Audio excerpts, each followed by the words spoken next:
Queridos amigos, estamos começando mais um programa Gotas do Evangelho do nosso canal Videira Espírita. Meu nome é Cristina Brito e é muito bom estarmos juntos, sempre lembrando no início que o nosso canal precisa crescer porque há muita necessidade no mundo que o bem se espalhe, que as palavras do Evangelho se espalhem. E nesse momento difícil, essa necessidade é inegável, não é? Então, as curtidas importam, compartilhar importa, se inscrever no canal importa, e eu agradeço. Se quiserem ser avisados dos vídeos, basta acessar o sininho. Esse programa é diário e, a não ser que haja um problema técnico, como nesse vídeo de hoje houve, e então ele está indo além do horário, mas tudo se acerta, com calma tudo se acerta. Então estamos indo para a nossa mensagem de número 10 do livro Caminho, Verdade e Vida, do Espírito Emmanuel, recebido pela psicografia de Chico Xavier e editado pela Federação Espírita Brasileira. A nossa mensagem de número 10 tem o título de Mediunidade. Mediunidade é aquela parte da doutrina que fala da comunicação entre os dois mundos, o mundo material, né, este mundo encarnado, e o mundo espiritual. O versículo destacado por Emmanuel está em Atos dos Apóstolos, então logo depois do livro do evangelista João. E no capítulo 2, no versículo 17, lá está: E nos últimos dias acontecerá, diz o Senhor, que do meu Espírito derramarei sobre toda a carne. Os vossos filhos e as vossas filhas profetizarão. Vossos mancebos terão visões, e os vossos velhos sonharão sonhos. Bem, Emmanuel vai falar sobre isso, mas a gente gostaria também de falar algumas coisas. Primeiro, a questão dos vossos filhos e filhas profetizarão, a profecia, exatamente a mensagem recebida pelo médium. Os profetas eram médiuns, tinham ligações com o mundo espiritual, né? E traziam então essas informações do mundo espiritual. E ele diz depois: vossos mancebos terão visões. Mancebos são jovens, não é? Então, vossos jovens terão visões. Visões também espirituais, visões do que acontecerá no futuro. E os vossos velhos, aí já não terão visões, sonharão sonhos. Então, os mancebos, os jovens, terão essas informações através das visões, e os velhos, como no texto diz, sonharão sonhos, sonhos proféticos, sonhos também com revelações da espiritualidade. Também nessa comunicação, né, que ele vai aqui, Emmanuel vai dar o título de mediunidade. Emmanuel então comenta o versículo. No dia de Pentecostes, Jerusalém estava repleta de forasteiros, filhos da Mesopotâmia, da Frígia, da Líbia, do Egito, cretenses, árabes, partos e romanos. Partos, né? Também é uma cidade, não é? Roma, Parto, e Arábia, e Creta. Então, quantos idiomas ali diferentes, todos ali juntos em Jerusalém. Quando estavam todos reunidos numa praça extensa, quando os discípulos humildes do Nazareno anunciaram a boa nova, atendendo a cada grupo da multidão em seu idioma particular. Ora, os apóstolos eram humildes. não eram poliglotas. Como poderiam atender a tantos grupos, de tantas regiões, de tantos idiomas diferentes, no seu idioma particular? Esse é o fenômeno da xenoglossia, quando a pessoa fala em idioma que não conhece na encarnação atual, porque a xenoglossia só é possível se existe no registro do cérebro, do perispírito, esse idioma. Então, de lá, né, das existências passadas, é tirado, os espíritos vão lá, buscam esses registros e então podem fazer com que o fenômeno se dê, que é o médium falar por um idioma diferente do seu, desconhecido muitas vezes da encarnação atual dele. E Emmanuel continua: uma onda de surpresa e de alegria invadiu o espírito geral. Imagina todas aquelas pessoas sendo atendidas em seus idiomas. É tão confortável, não é? Quando estamos num lugar estrangeiro e as pessoas do local falam conosco no nosso idioma. Ai, que alívio, é um conforto, não é? E ele continua: não faltaram os céticos, né, os incrédulos, no divino concerto, atribuindo à loucura e à embriaguez a revelação observada. Como é que a loucura e a embriaguez pode fazer alguém falar um idioma que não conhece? Complicado, né? Quando a gente quer encaixar uma justificativa para negar de toda forma uma situação, pode ficar ridículo, mas as pessoas fazem assim mesmo. A gente vê isso acontecer, não é? E ele diz: Simão Pedro destaca-se e esclarece que se trata da luz prometida pelos céus à escuridão da carne. Escuridão da carne é aqui esse mundo encarnado, porque abafa a nossa realidade espiritual. Tem muita gente que se convence que realmente é só carne, que quando morrer nesse corpo, vai morrer de todo. E não é assim. E nós sabemos que não. E ele continua: desde esse dia, as claridades do Pentecostes jorraram sobre o mundo incessantemente. Até aí, os discípulos eram frágeis e indecisos, mas dessa hora em diante, quebram as influências do meio, curam os doentes, levantam o espírito dos infortunados, falam aos reis da terra em nome do Senhor. Isso aqui é importante. Mas espera aí. Então, desde este dia dos Pentecostes em Jerusalém, jorraram sobre o mundo incessantemente essas claridades do mundo espiritual, mas mediunidade não existe desde sempre? Como assim desde o dia de Pentecostes? Bom, mediunidade existe desde sempre, mas essa comunicação se dava de forma natural. E como nós éramos uma humanidade muito inferior, não dava certo. Tanto que Moisés, no livro Deuteronômio, lá no Antigo Testamento, proíbe a prática mediúnica, de tão mal era usado esse recurso, que é um recurso, né? Mas era muito mal usado. E Moisés proibiu. Só que com Jesus, com a chegada do Evangelho, dessa nova revelação, e só veio essa revelação do Evangelho porque nós estávamos muito melhor do que ao tempo de Moisés.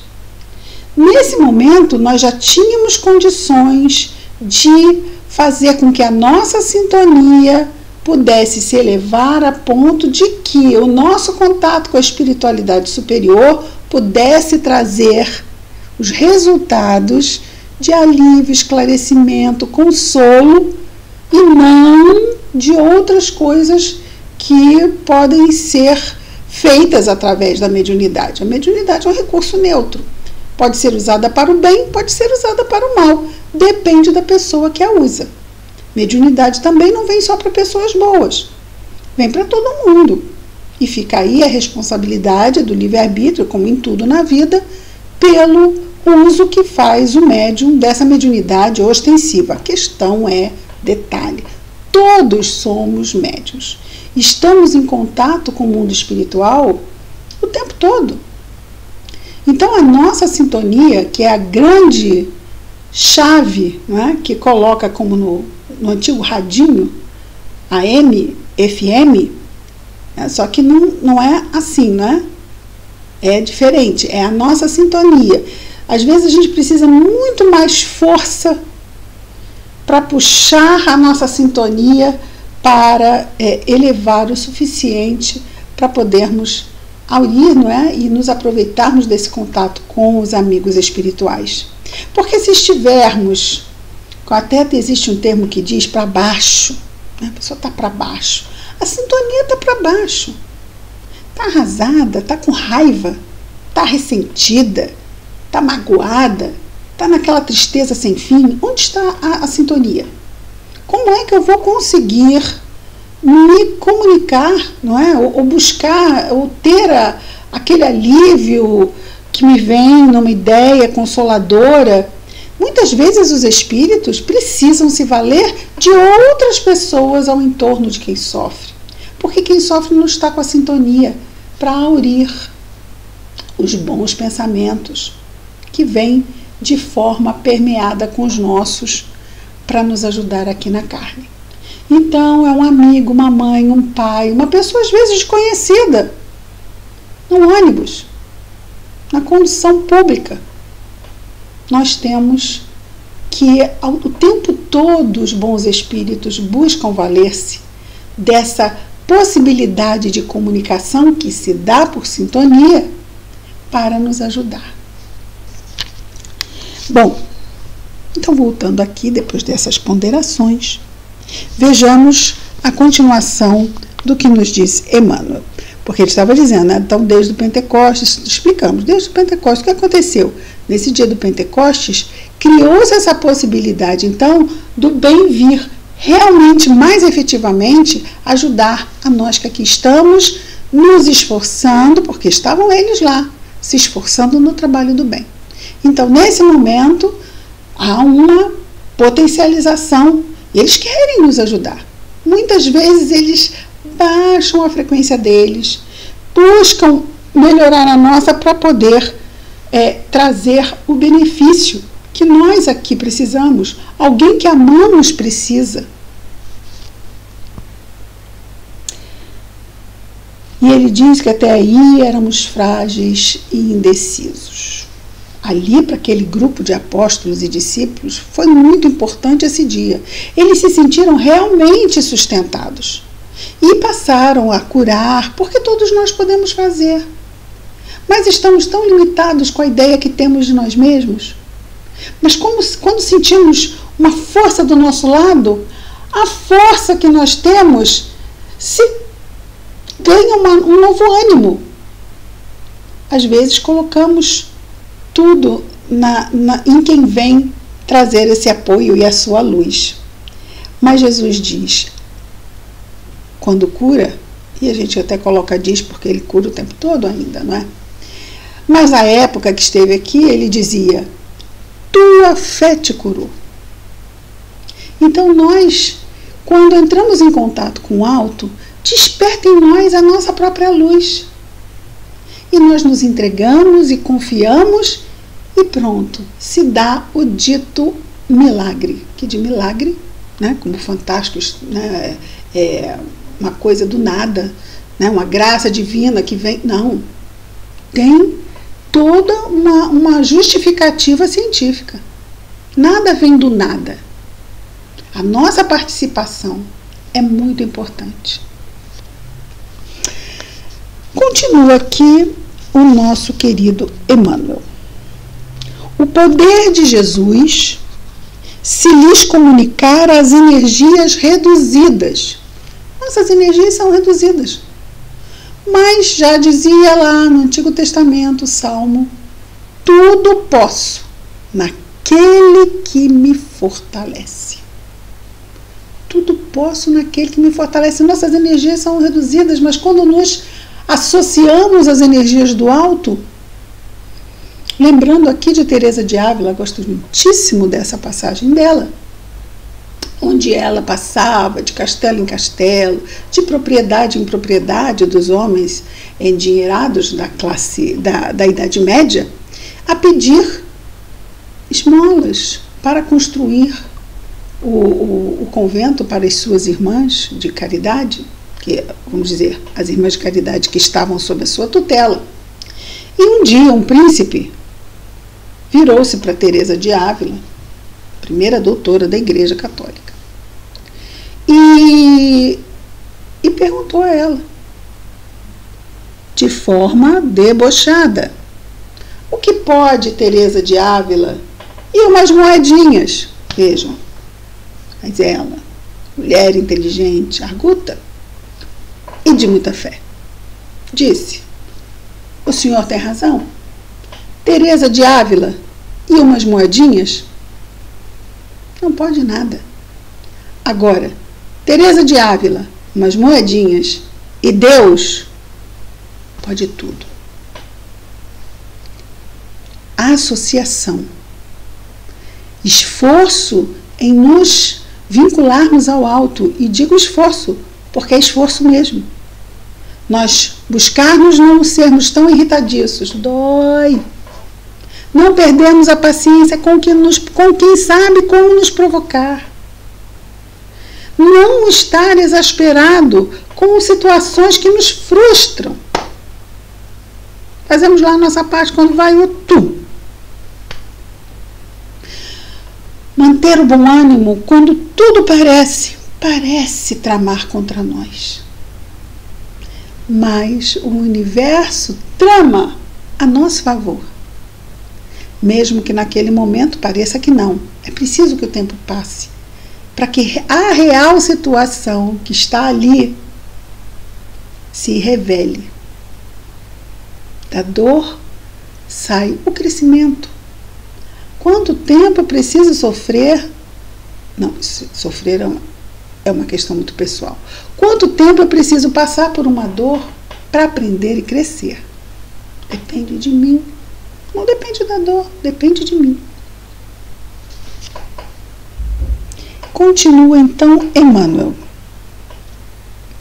Estabelecera-se a era da mediunidade, mas qualitativamente diferente, porque mediunidade já existia lá nos templos do Antigo Egito, já estavam lá as sacerdotisas e sacerdotes exercendo a mediunidade. Estabelecera-se a era da mediunidade, alicerce de todas as realizações do cristianismo, que Jesus dizia: onde 2 ou 3 estiverem reunidos em meu nome, eu estarei entre eles. Então, a espiritualidade superior. E por que ele não disse: se uma pessoa estiver fazendo algo em meu nome? Porque ninguém, por mais solitário que pareça estar no mundo físico, que esteja fazendo bem, esse alguém jamais estará sozinho. Então não existe a opção. Se alguém estiver sozinho e obrando em meu nome, eu estarei com ele. Se 2 ou 3 ou mais estiverem reunidos em meu nome, eu estarei entre eles. Porque se um encarnado estiver obrando no bem, nós teremos um bom espírito com ele. Então serão pelo menos sempre, ao mínimo, 2. Estabelecera-se a era da mediunidade, alicerce de todas as realizações do cristianismo através dos séculos. E ele conclui dizendo: contra o seu influxo, contra essa mediunidade sublimada, agem até hoje os prejuízos morais que avassalam os caminhos do homem. Ganância, não é? Tantas coisas que vêm a nos infelicitar no uso da mediunidade, mas pela nossa própria incúria, né? Pela nossa própria invigilância. E às vezes mesmo vontade, no caso de algumas pessoas. Então ele diz: contra o seu influxo dessa mediunidade sublimada, agem até hoje os prejuízos morais que avassalam os caminhos do homem, mas é sobre a mediunidade gloriosa luz dos céus, oferecida às criaturas no Pentecostes, que se edificam as construções espirituais de todas as comunidades sinceras da doutrina do Cristo, ou seja, de todas. E é ainda ela que, dilatada dos apóstolos ao círculo de todos os homens, ressurge no espiritismo cristão como a alma imortal do cristianismo redivivo. Então ele traz do Pentecostes para o cristianismo em geral e depois insere dentro de um contexto mais específico, que é do espiritismo, que obviamente é cristão e que remonta às bases do cristianismo primitivo, não é? Que é um cristianismo sem hierarquia clerical, né? que é um cristianismo sem dogmas tem que ser, é porque tem que ser, não. Tudo tem a sua explicação e o seu entendimento. E então a nossa fé no cristianismo espírita, ela é uma fé alicerçada na razão. Eu tenho fé porque eu entendo. Não que fique fácil, eu deixe de sofrer numa situação difícil, mas a minha dor é diferente. Mas a minha dor já não é mais uma dor desesperada, uma dor revoltada. É uma dor que entende, que sabe aguardar a tempestade passar. Porque, lembrando o nosso querido Chico Xavier, recebendo de Maria essa mensagem pequenina de duas únicas palavras: tudo passa. Tudo passa.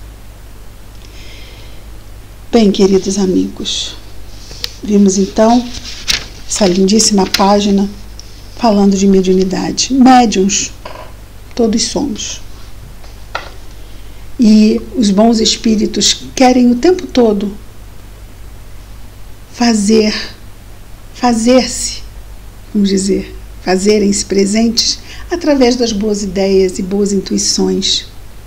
Essa é a mediunidade que não precisa ser ostensiva, porque está lá no livro dos médiuns, que a mediunidade do futuro é a mediunidade intuitiva.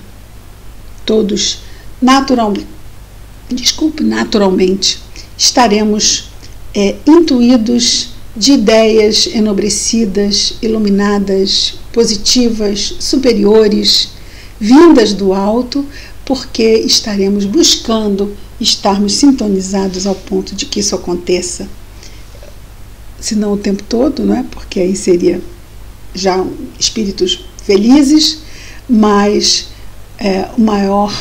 a maior parte do nosso tempo. Vamos orar.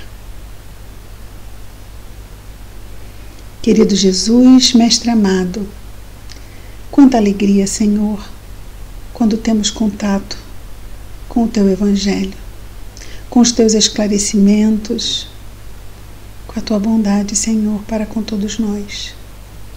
Fortalece-nos, Jesus, nas horas difíceis por que passamos. Fortalece os nossos amados, que muitas vezes ainda estão distantes ou mais distantes de Ti. Ajuda, Senhor, aquele que ainda se desespera e se revolta, pois se coloca numa situação de muito mais risco. Que a Tua paz possa estar nos nossos corações, Senhor Jesus, e entre os nossos corações. Dá-nos calma, Senhor, nas tempestades. Ajuda-nos a lembrarmos de Ti, de nossa querida Maria Santíssima. Que possamos nos sentir envolvidos em Seu manto amoroso, de amor infinito de Mãe, por todos nós. Obrigado, querido Mestre. Muito obrigado. Graças a Deus.